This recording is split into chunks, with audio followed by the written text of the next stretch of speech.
Welcome back and good morning. We're going to do a quick world scout, just real fast. Now, there's been a lot of videos over the last couple weeks, couple months about getting invested in a persistent world or forever world. It's kind of a thing that all Minecrafters hope to do eventually, but a lot of us just end up in what's known as the 2 week cycle. We play a world for 2 weeks, we're super excited, we're on it nearly every day, an hour or two a day. We build this really nice little village or base camp, or we've done some major mining and gotten all these kinds of resources, and then there's like this meh kind of feeling that you want to go and do something different. And they have a couple of suggestions. One of them is to go ahead and sate your curiosity and see if the grass is actually greener somewhere else. And so, oftentimes, when I'm in the process of upgrading my village or my base, and I'm just kind of like not truly decided as to what I really want to do with it, I will create new worlds. So here we are, and it looks like we've got ourselves on a nice, not really a chaparral, so it's a nice coastal forest. There's a chaparral out this way, so we'll go take a look at that. Where chaparral may be sometimes village, but not this time. So yes, as some of you may have recalled over the last few episodes, I've been lamenting my lack of geographical knowledge in terms of what the terms are. So all this would be called mostly prairie biome or temperate biome, uh, because it is lots of low-lying, tough little shrubs up against a water field. A water source area.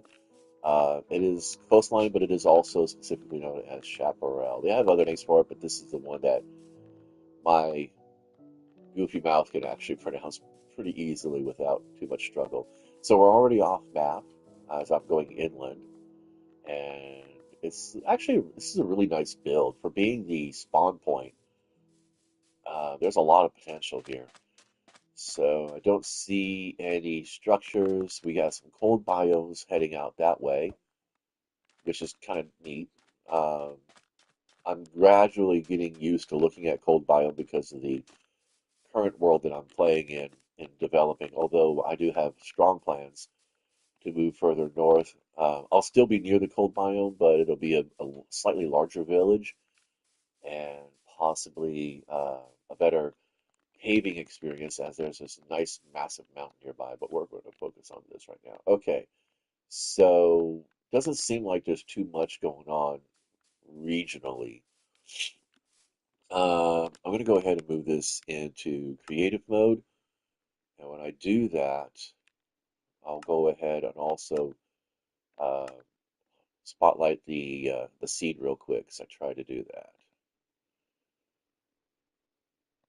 All right, let's get back on the map. We'll have to go that way.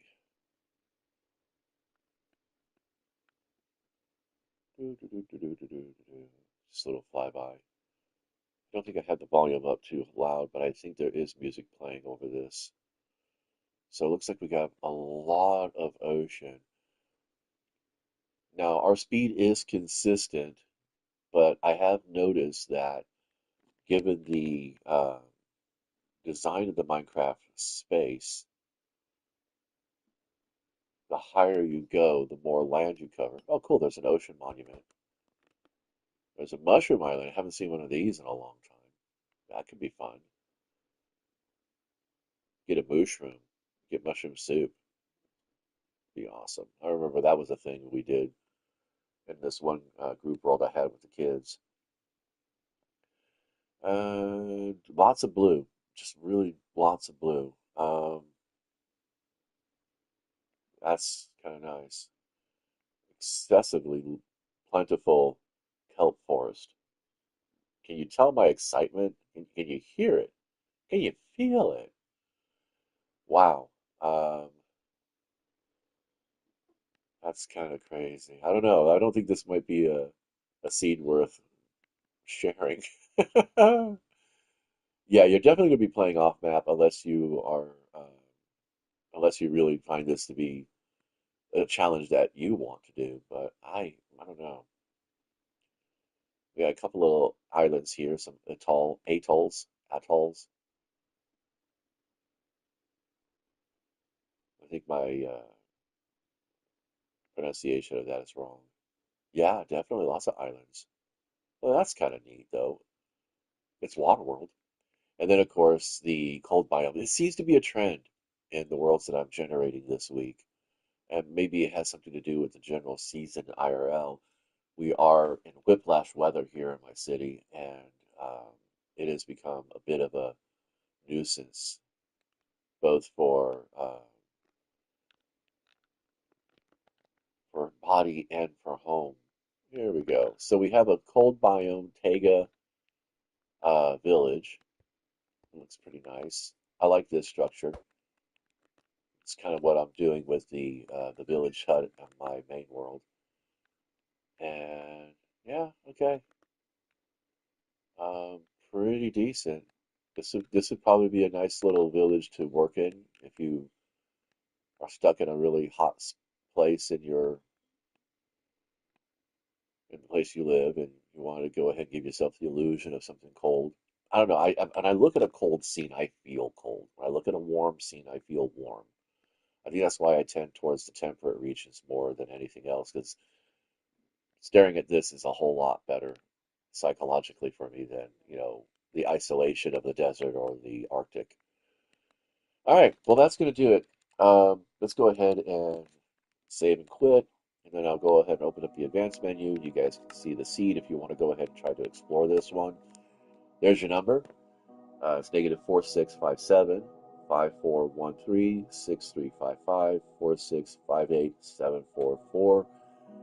Um, it's got great open world build in it. Almost any world in Minecraft can be a successfully fun world.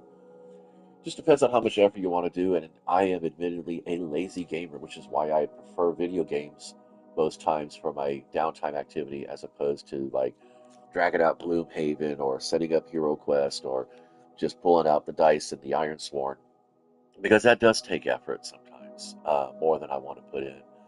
And this is quick fix. I don't know. Video gaming is really fast food gaming. Honestly, it really is. Even games like Elder Scrolls Online, where you have that depth of character exploration and development, and the hours long campaigns, it's still minimal effort to get in there. You just got to make intelligent choices, and that doesn't take much effort.